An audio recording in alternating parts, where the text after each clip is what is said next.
ضيوف حلقتنا لهذا اليوم هو الشيخ حميد الهايس رئيس مجلس إنقاذ الأنبار، ومن أربيل الدكتور عبد الرزاق الشمري أمين عام تجمع إنقاذ العراق ضد التوسع الإيراني. أحييكم ضيوفي الكرام. فقط من هو الضيف الذي معي؟ الشيخ حميد الهايس محافظة الأنبار. والله أنا أعتذر وأنسحب من اللقاء، لأني لو كنت أعرف أن الضيف حميد الهايس لم أشارك في اللقاء، فأنا أعتذر وأنسحب من اللقاء. شكرا دكتور، احنا بدنا نجري الحوار بطريقة هادئة، وهذا ما طلبته من الشيخ. طبعا ما يقدر يواجه الحقيقة لأنه كذاب وجبان بنفس الوقت. زميلي بقي لي الكرسي مثل ما هو، وبقي طول الحلقة الكرسي مثل ما هو فارغ. هذا كرسي عبد الرزاق الشمري وبقي اسمه. طبعا لأن ما يعرف أصلا منين، ما يقدر يواجه الحقيقة. خلي المادة مثل ما هي على الشاشة، لا تشيلها. أرجع لحضرتك الشيخ حميد، يعني انسحابه ما أعرف حضرتك بأي إطار تفسره. هسه المتلقي هو كل من حيفسره بطريقة. حضرتك تقدر تفسر هذا الانسحاب؟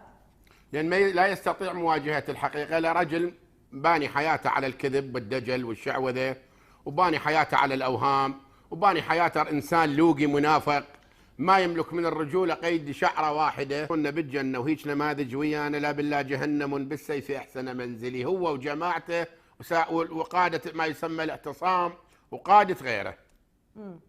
زين زميلي، هذا منو اللي دخل على الهواء؟ منو هذا اللي دخل على الهواء؟ زميلي المخرج، هذا الشخص اللي دخل الآن على الهواء منو هذا؟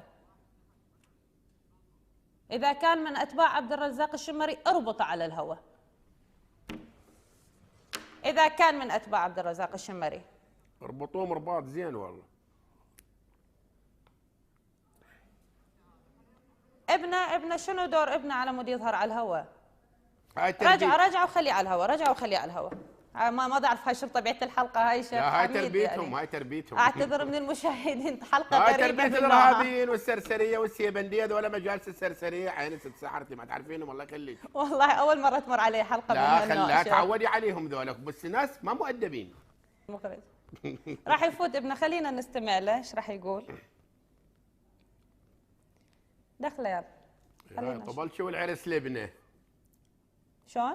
طبلشي والعرس لبنه. اقتحام كل من يتحمل مسؤولية تصرفاته. زميل المخرج، كل من يتحمل مسؤولية تصرفاته أمام مشاهدين. احنا أمام ملايين نازحين، ملايين تهجروا من بيوتهم. احنا اليوم بإطار مشروع تسوية، بإطار مشروع سني. كل من يتحمل مسؤولية ما يتحدث فيه بالشاشة، الانسحاب أو البقاء أو الكلام، هو يتحمل مسؤوليته.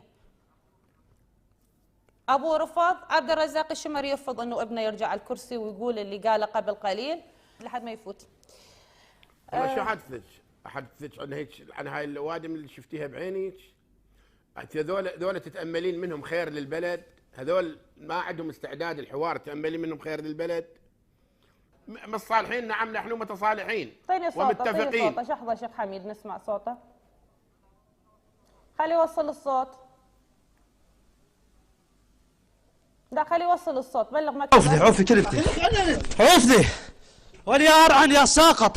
انت امام السناعيس، امام زينين المحازم، امام الطنايا يا أرعن، امام الطنايا يا تافه. انت شمر متبرية منك، وابوك يفتر يدور تواقيع دا يسجلونه شمري وتبروا منه.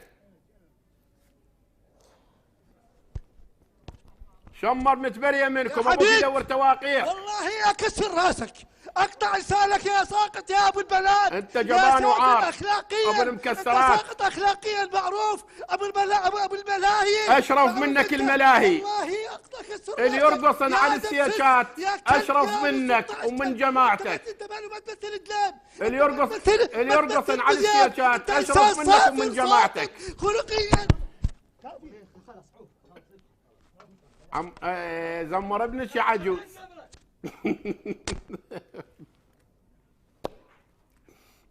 والله يعني لا بقي الوضع كما هو عليه زميلي المخرج، بس اتصور دبسز. انت تتجاوز علي يا دبسز. من انت ايها الصايع المتصكع؟ من انت معروف؟ انت اللي مطبلتي، انت اللي مطهرتي. انا خريج كليه تقنيه طبيه، شهادتي اعلى من شهادتك. على عبد الرزاق. رزاق انسان واحد دايح تافه يبحث عن نسبه واصله. ما عندك اصل انت. من انت يا حبيبي؟ بالملاهي اشرف منك.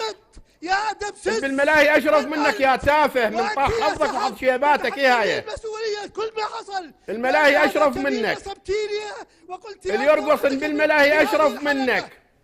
اللي يرقصن بالملاهي اشرف منك، لان انت مو شريف، انت ناقص ارهابي بقت حتى فلوس المساعدات.